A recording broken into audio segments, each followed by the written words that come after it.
Salam, hər vaxtınız xeyir, necəsiz? İnşallah yaxşı olarsınız. Bizim bugünkü mövzumuz həyat bilgisi 1-ci sinif. Son 3 dərsi artıq giririk. Son 3 dərsi artıq izah edirəm. 27-ci dərsdə yol hərəkəti qaydaları.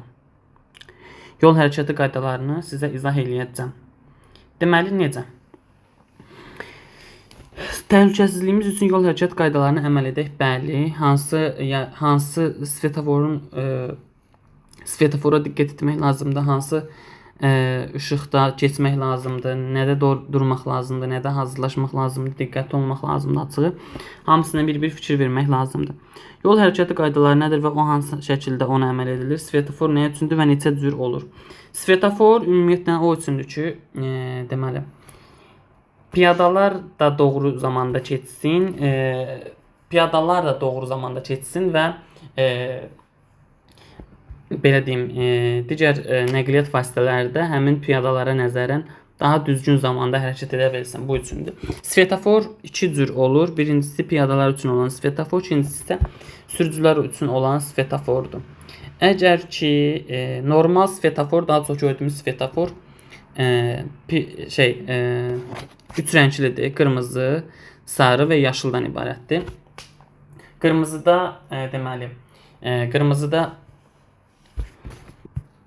belə, yəni əslində bu arada svetofor əslində 2 cürdür, yəni dediyim kimi. Amma növ olaraq 10 növ var. Yəni bu indi təbii ki 1-ci sinif üçün uyğun deyil. Bu çox əlavə məlumat olar bunu deməyim. Sadəcə 10 işıqfor növü hazırda mövcuddur, amma cür olaraq deyirsə 2 cürdür. Bir piyadalar üçündür, bir də deməli kim üçündür? Əlbəttə ki sürücülər üçün. İndi şəkilləri araşdıraq. Birinci şəkildə görürük ki, uşaq arabanın qarşısına çox ciddi şəkildə hərəkət edir və bu çox təhlükəlidir. Çünki həmin an uşağı maşın vura, avtomobili vura bilər və nəticədə sağlamlığına ciddi ziyan dəyə bilər. İkinci şəkildə görürük ki, qız, yəni onun altındakı şəkildə görürük ki, qız nə edib? İki maşın arasında əlini velosiped rolundan ayıraraq birbaşa hərəkət edir və bu da təhlükəlidir. Çünki ümumiyyətlə iki maşının arasında hərəkət etmək çox təhlükəlidir. İkincisi isə roldan əlini kənara çəkmək birbaşa təhlükə mənbəyi hesab olunur. Üçüncüdə isə qız velosiped zolağına daxil olmuş və ancaq velosiped zolağından velosipedi sürür və maşınlardan uzaqdır. Özü də diqqətli şəkildə əlləri də rolun üzərindədir. Burada artıq doğru hərəkət etmiş olur.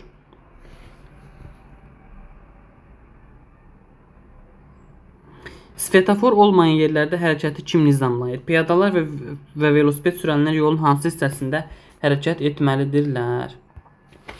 Deməli, əslində bu biraz şaxəli mövzudur. Çünki bizim kəndlərimizdə bildiyimiz kimi zaten svetofor yoxdur. Sadəcə böyük şəhərlərimizdə və rayonlarımızın mərkəzində svetofor fəaliyyəti mövcuddur. Deməli, piyadalar əslində normalda svetofor olmadıqda yol hərəkət qaydaları və nişanları olur. Dayan, yol ver, stop, sağ, sol, bu tip işarələr olur. Bundan istifadə edərək müəyyən dərəcədə svetofor əvəz eləyə bilərik. Bir də ki, zolaqlar olur. Məsələn, velosiped sürənlər velosiped zolağında, piyadalar isə onlar üçün olmuş hissədə hərəkət edirlər. Yox, əgər bunlar da yoxdursa, normalda velosiped sürənlər sürücülərin qarşısında yolun sağ hissəsində hərəkət edirlər. Piyadalar isə sol hissədə hərəkət etməlidirlər. Deməli, avtomobillərin, digər nəqliyyat vasitələrinin qarşı tərəfindən solunda hərəkət etməlidirlər. Yəni, onların yoluna çıxmamalıdırlar. Belə. Şəkillərdə hansılarında metrodan istifadə qaydaları pozulub, işarəliyək. Birincisi, burada yaxınlaşdıraq görək öncə. Birinci, bura yazıb ki, uşaqlar bu hissəyə göstərin. Bu qapıya yazıblar ki, bizim metroda da var. Söykənmək olmaz. Amma bu uşaq nə edib? Uşaq əməlli başlı az qalır yata qapının digər tərəfində. Bu uyğun deyil. Qətiyyən olmaz. Çünki qapı açıldığı zaman birbaşa çölə düşmə ehtimalı var və bu da heç də yaxşı hadisə deyil. İkinciyə baxırıq. İkincidə pozulub bunu. İkincidə pozulub. Niyə? Uşaqlar, bu sarı xətt yoxdur. İndi qırmızı üstündən çəkirəm. Bundan bu qabaq istiqamətdə qabağa keçmək olmaz. Amma bu şəxs gör ki, qarşıya keçir. Bu da düzgün deyil. və çox sürətli şəkildə bu dalğalanmanı da görürsünüz də yəqin ki. Metro çox sürətli hərəkət edir. Anidən ona gələn o külək hissidir, onu yıxa da bilər əslində. Eyni zamanda bu sürücünün, daha doğrusu piyadanın, yəni sərnişinin sərnişin üçün vacibdir ki, çünki qabaqda halı itsə birbaşa metronun, yəni qatarla toqquşma ehtimalı var. Yox, əgər sarı hissədə yıxılsa, nisbətən kənara yıxıla bilər. Yəni metronun qarşısına, qatarın, vaqonun qarşısına yıxılmaz. Bu da onun üçün az əhəmiyyət kəsb, yəni az həyati əhəmiyyət kəsb eləyə bilər. Ona görə də bu daha normaldır.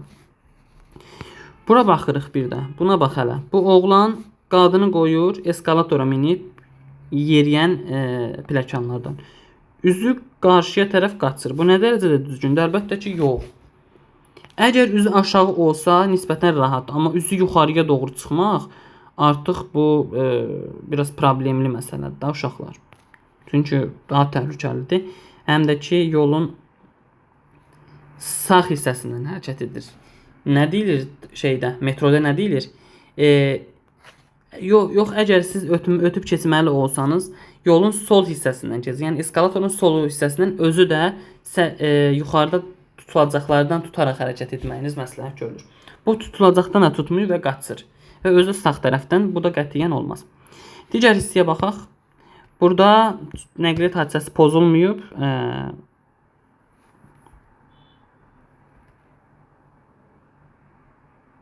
Əslində pozulub burada da. Necə? Bu şəxs, bu birinci qadın, qoy işarə eləyim. Yaşıl etdiyim qadın bir oturacaqdan çoxunu tutub, bir yarımını tutub, görürsünüzsə. Bu qırmızı ilə rəngləyəcəyim isə, bu da bir yarımı tutub. Bu ikisi 3 yerdə oturmuş olur. Yox, əgər bunlar öz yerlərində normal otursalar, bu qadın ayaq üstə qalmalı olmaz.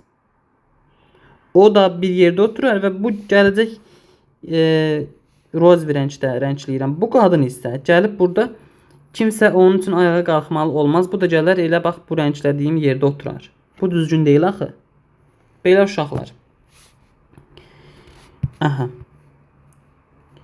Bizdən soruşur, verilmiş yol nişanları ilə olar-olmaz işarələrini birləşdirin. Uşaqlar, bunu sizə verirəm. Çünki artıq vaxtımız azalır.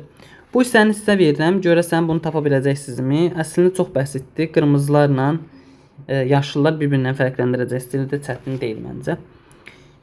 Svetofor hansı piyadalar üçündür? Hansısı? Onların hər ikisinə uyğun rənglə rəngləyək. Gəlin bunu rəngləyim. Deməli, piyadalar üçün olan uşaqlar 2-dir. Budur. Birində yuxarıda qırmızı, aşağıda yaşıl yanır. Bu isə piyadalar üçün, bu isə avtomobillər üçündür daha çox. Deməli, nə oldu? Həqiqətən də iki cür istifadə olunmuş. Biri piyadalar üçün, yəni digər isə avtomobillər üçün. Belə uşaqlar, inşallah ki, videonu bəyənmiş olarsınız. İnşallah sizə bir şey qatmış olaram. Sağ olun, salamat qalın və sonda videoya abunə olmağı unutmayın ki, növbəti videolardan, testlərdən, KSG-lərdən və yarışmalardan xəbərdar olasınız. Sağ olun.